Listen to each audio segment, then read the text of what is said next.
সে প্রায়ই আমাকে বলতো, ছোট মাসি, আমাকে আপনার সাদা ঘোড়ায় চড়তে দেবে। আমি মাঝে মাঝে হাসি দিয়ে এড়িয়ে যেতাম, কিন্তু সে প্রতিদিন জিদ করতে থাকল। আমার ভাইপো আমার কাছে পড়তে এসেছিল। তখন আমার স্বামী বিদেশে থাকতেন। আমার ভাইপো কম বয়সী ছিল, কিন্তু ধীরে ধীরে তার মধ্যে অনেক পরিবর্তন আসতে শুরু করল।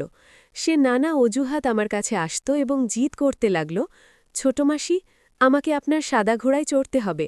আমি তাকে শিশু মনে করে এড়িয়ে যেতাম। একদিন প্রচণ্ড বৃষ্টি হচ্ছিল, আর সেই দিন আমি আমার স্বামীকে খুব মনে পড়ছিল। কিন্তু এই সময় রনি আমার ঘরে এসে বলল, আজ আমাকে ঘোড়ায় চড়তে হবে। আমি তার কথা মেনে নিলাম এবং বললাম, বলো, আমাকে আজ কি করতে হবে? রনি যেভাবে বলল শুনে সবাই অবাক হয়ে যাবে। সে বলল, লাইট বন্ধ করে দাও। আর তার পরের কাজগুলো এমন ছিল যা শুনে আপনারা অবাক হয়ে যাবেন।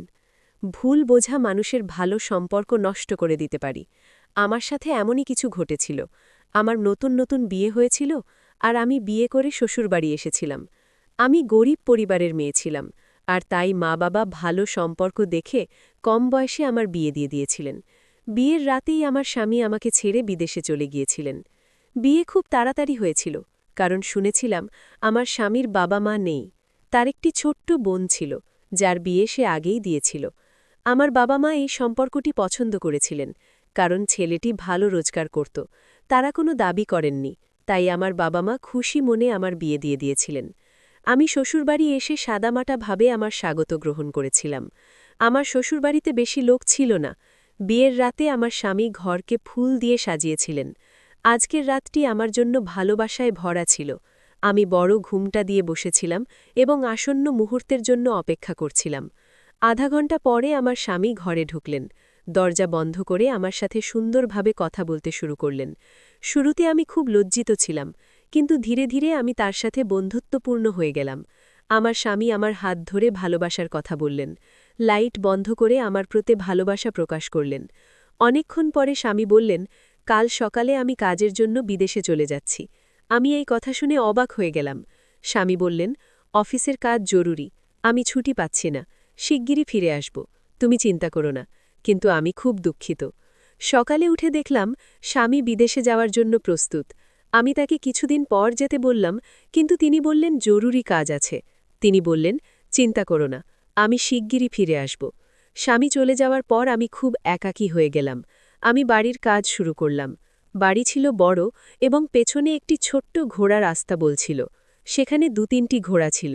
আমি ছোট থেকে পশুদের খুব ভালোবাসতাম, তাই কাজ শেষ করে ঘোড়াদের খাওয়াতে যেতাম। তাদের মধ্যে একটি সাদো ঘোড়া ছিল, যা খুব সুন্দর ছিল। তাকে দেখে আমি খুব মুগ্ধ হয়ে গেলাম। আমার স্বামী আমাকে বলেছিলেন, আমার ভাইপো আমাদের সাথে থাকবে, কারণ এখানকার কলেজগুলো খুব ভালো। এতে আমার মন ভালো থাকবে। স্বামীর কথায় আমি শান্ত হলাম। কিছুদিন পরেই রনি এলো। তার নাম ছিল রনি। বয়স ছিল ২০ বছর। সে দেখতে সুন্দর ছিল।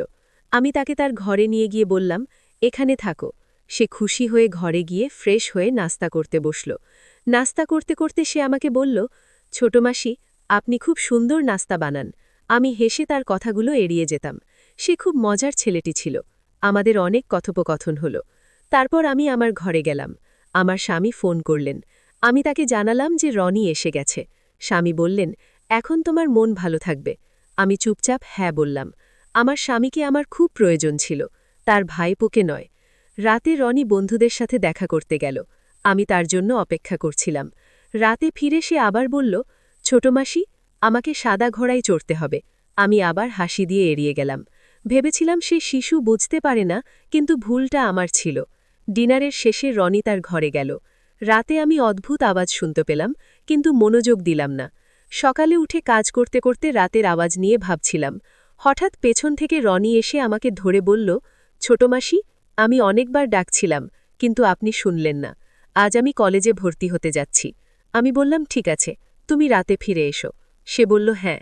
নাস্তার সময় রনি আবার বলল, ছোট মাসি, আমাকে সাদা ঘোড়ায় চড়তে হবে। আমি তার কথা শুনে চুপ হয়ে গেলাম। সে বলল, আমার ছোট থেকে ঘোড়ার শখ আছে, বিশেষ করে সাদা ঘোড়া। সে বারবার জিদ করতে লাগল। এই ঘটনা প্রতিদিন ঘটতে লাগল। রাতে আমি আবারও অদ্ভুত আওয়াজ শুনলাম। দেখতে গেলাম রনির ঘর থেকে আওয়াজ আসছে। খিড়কি দিয়ে দেখলাম রনি মোবাইলে কিছু ভিডিও দেখে অদ্ভুত কাজ করছে দেখে আমার মাথা ঘুরে গেল। আমি আমার স্বামীকে ফোন করে কাঁদতে লাগলাম। স্বামী বললেন, কিছুদিন অপেক্ষা করো। আমি রেগে গিয়ে ফোন রেখে দিলাম। পরের দিন প্রচণ্ড বৃষ্টি হচ্ছিল। আমি খুবই অস্থির ছিলাম। রাতের ঘটনা নিয়ে ভাবলাম স্বামীকে এলে সব কিছু বলবো। একদিন রনি এসে বলল, ছোট মাসি, আমাকে সাদা ঘোড়ায় দিন। আমি হাসি দিয়ে এড়িয়ে গেলাম। ধীরে ধীরে রনির আচরণ আরও অদ্ভুত হয়ে উঠল। সে প্রায়ই ফোনে কিছু দেখত। আমি পাশে গেলে সে লজ্জা পেত। রাতে অদ্ভুত আওয়াজ শুনে আমি তাকে শিশুই ভাবতাম।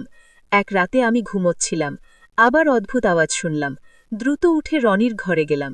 দেখলাম সে মোবাইলে ভিডিও দেখে অদ্ভুত কাজ করছে। দেখে আমার মাথা ঘুরে গেল। আমি আমার স্বামীকে ফোন করে কাঁদতে লাগলাম। স্বামী বললেন, কিছুদিন অপেক্ষা করো।